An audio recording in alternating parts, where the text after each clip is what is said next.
Welcome back, and before we get started, I'd like to give a special shout out to Austin. He was an amazing guest, and the topic masculinity was a very important one to me. I have sons, I have other male people in my life that I care about, and I think it's important that we kind of talk about masculinity in a positive frame. So many times, so many negative things are attributed to masculinity, saying that it's toxic, saying that all these things need to change. But there's a lot of things that really give men purpose, and I think if we just take things to the lowest common denominator, we kind of lose the nuance of what's important to be a man. And I think sometimes we're not able to empathize with men because we're perceived as being stronger or having the jobs that are more coveted. But I think that's not like the common thing. I think that a lot of young men right now, the common young men, are struggling, and they're kind of struggling with like addiction, suicide, and I think that it's important that the older men reach back and kind of give advice and help those young men, because we had people in our lives that helped us, and I think it's important that we kind of pay those things forward. So hope you enjoy the video. Thank you again, and I appreciate you. So we wanted to talk about masculinity and empathy and how these things kind of pair together, and how you can't really have one without the other. So when it comes to masculinity, we've kind of seen there's been an assault on it lately, where like everybody's told like what masculinity is and why it's bad. But we kind of want to speak on the flip side of like what are the positive aspects of masculinity, and like why a lot of men need it and how it's beneficial in our lives. So what do you think? For me, masculinity has always been like willing to make sacrifices. That's really what it comes down to, is doing the stuff that you don't want to do, but doing it because it's the best thing to do in that situation. You know, whether that be, I don't know, it's hard to say. It's like, it's always been in terms of like maybe sacrificing, doing something you want to do, or like a trip or something, and just to have that money to help somebody else out, or, support the people in your life. So there's a lot of sacrifices there in terms of like, and that's what I think masculinity is. I definitely can vibe with that idea, like of masculinity, like doing the things you don't want to do. Especially like, I think we kind of have a crisis of masculinity now because there's not like that great sacrifice that us men have made this generation.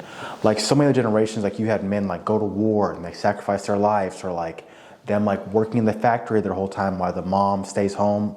So like you don't see those same like huge grandiose sacrifices.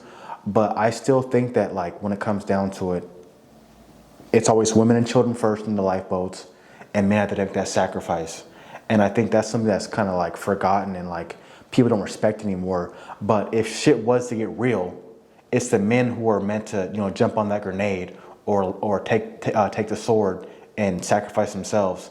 And a lot of times you see a lot of people complaining about like equality and like what's equal and what's not. But you see a lot of men like they're the ones that are dying on the jobs. They're the ones that are getting maimed on the jobs.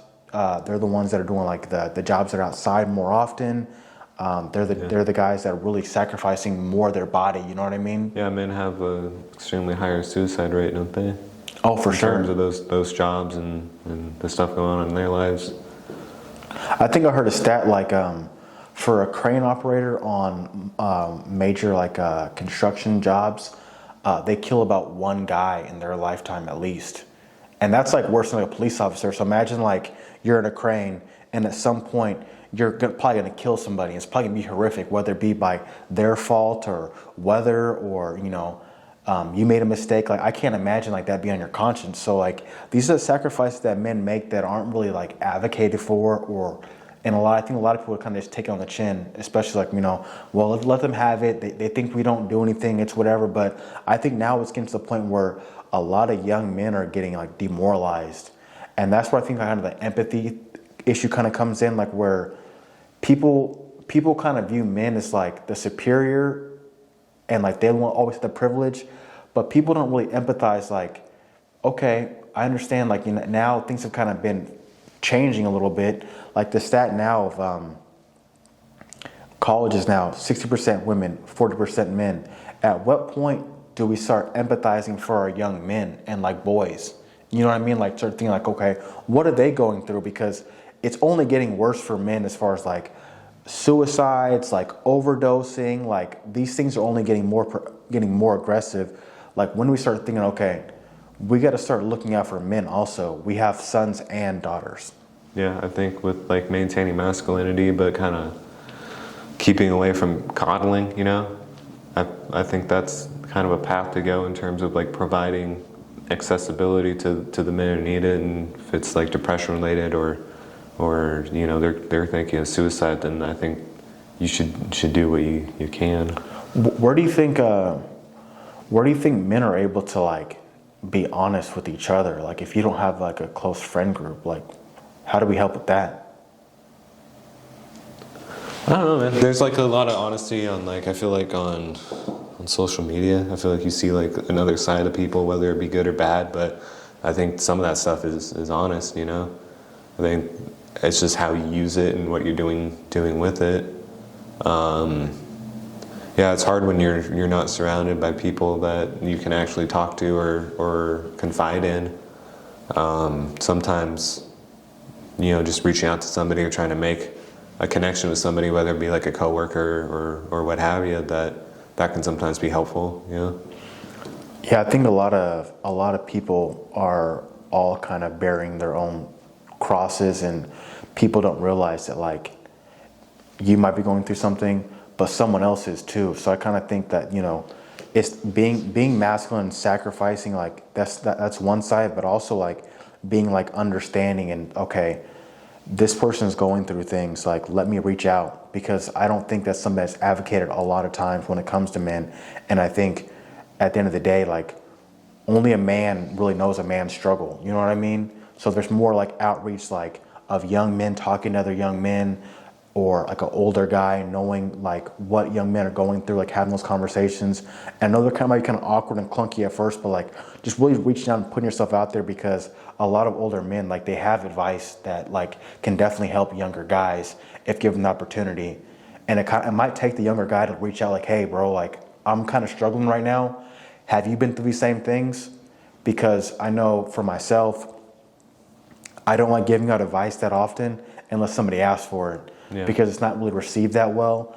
So if you are going through something and you kind of feel like, you know, you don't want to like give up your pride to like whether it be like your wife or your girlfriend, you don't want to look weak to them, reach out to like an older guy and just like be vulnerable for a second and just ask for help. You know what I mean? Yeah, I think even like in work or any aspect of life, honestly, just saying like you have something going on can help a lot. You know, if somebody's wondering why you're late to work or why you're being flaky on certain things or what's going on, it's like sometimes you don't have to be that descriptive. You can just say like I'm dealing with something, and they'll kind of catalog that and remember that and be like, okay, well maybe we can cut you some slack here or there. But they can't, you know, you can't abuse that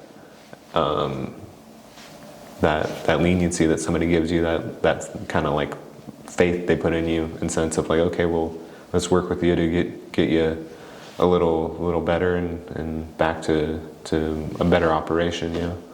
So let's kind of switch gears a little bit. So I didn't have a father growing up in my household, so like I kind of didn't really get the masculine like tutorial. So like with you having your dad in your house, like what did your dad kind of teach you about being like masculine, like being a man? I mentioned on another topic, it was like doing work around the house, like, you know, being like a third generation carpenter myself. It's like, you know, there's a lot of aspects of building and doing some of the like historically like manly considered stuff. Mm-hmm. That kind of gives you an aspect of like working with rough materials and developing those skills. I don't know, personally, like my dad spent a good amount of time with me, and then really I kind of gave me like a fondness of movies. We had a whole like garage full of VHS tapes, so those were pretty good bonding experience. I feel like when you can find a movie that you like and share it with your kid and point out scenes that are cool and stuff. So there's certain things of like, oh, this is like a masculine movie. Like we watched The Godfather one time, and it was like, he's like, this is where Sonny gets shot, you know? Yeah. So yeah, there's like cool things in that, and yeah, it's all a lot of subtle things, I feel like, just in regards to like just little ticks, certain things, decisions he made at certain points in time, you know? how he had some health problems and how he dealt with the health problems. Like he didn't always take care of himself, but he really didn't like impose on us like a lot of like we would have took care of him obviously, but he didn't put a lot of weight on us in terms of that.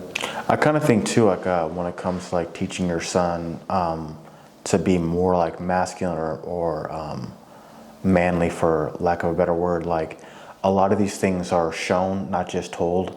Like you actively see your dad doing these things. He might not tell you like, hey, son, you got to work hard, but you see your dad every day getting up, going to work, whether he's sick or his back's hurt, and you see him, coming home. He might have a little bit of a limp, or he might have a, aching in his shoulders, but he still goes to work every day. And I kind of think that kind of like instills something in men when they see somebody who they care about, like really like practicing what they preach. You know what I mean? Yeah, I think, like I said, it's everyday things, the small things. And I think you can kind of sift through that stuff and say like, okay, this was a positive masculinity thing, and this was maybe like a negative masculinity thing, and you can kind of sway away from those things, whether it's like your parents had like a toxic relationship and stuff like that, or maybe you live in like an abusive household.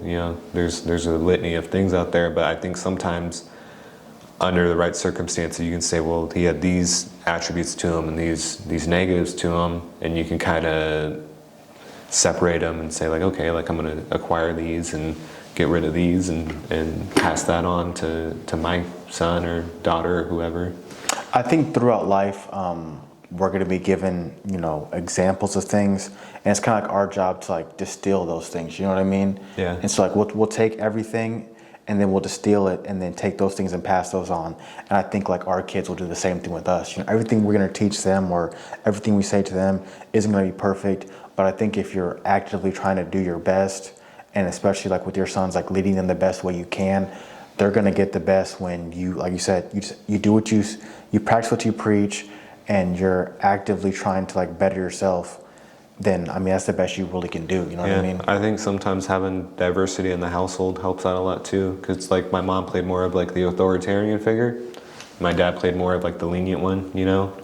So like being able to like assess a situation the way like my mom would, which was a little analytical, and have the aspect of being a little more lenient on things that my dad did, helped out a lot too with like my decision making and thinking of something. I think that like the diversity in the household can what steers someone from making like a bad decision, because you can have a lot of positive masculine attributes, but if you're not consistently thinking of like consequences, then like you can mess up and just make a bad decision, and it can affect you for the long term. But on the flip side, it's like you can't become so analytical that you lose that lenient side altogether, and you don't take any risks. Or take people's feelings into account. Yeah, that too. So I'm not saying that you need a mother in a household, but like or a father. I think you can develop these attributes throughout your life at many different crossroads, but I think just developing the diversity in it itself is what can really help. I mean, I do think it's ideal to have two parents in the household, just because you get that yin and yang, whether it be like your mother playing the more authoritarian role or your father, but like having that balance I think does help. But I definitely see what you're saying, like sometimes people don't have that choice. Like my mom was a single mom, so I didn't really have the opportunity to have my dad in the household, but I definitely learned and gleaned different knowledge from other men. So I just think it's important that if you are a young man and you are struggling, like we said before, reach out and let people know that you're struggling. Or if you kind of just feel lost, like reach out to people who you care about and that care about you, and kind of say, hey man, I'm struggling. I don't really understand what's going on right now. Don't get angry, because everybody kind of goes to that thing, whether you have a father in the household or not, everybody kind of feels lost at certain times in their life. So just kind of reach out and ask for help. I think that's important. Yeah, that's definitely an aspect of masculinity that we can steer away from, is the lone wolf mentality. Yeah. Lone wolf mentality.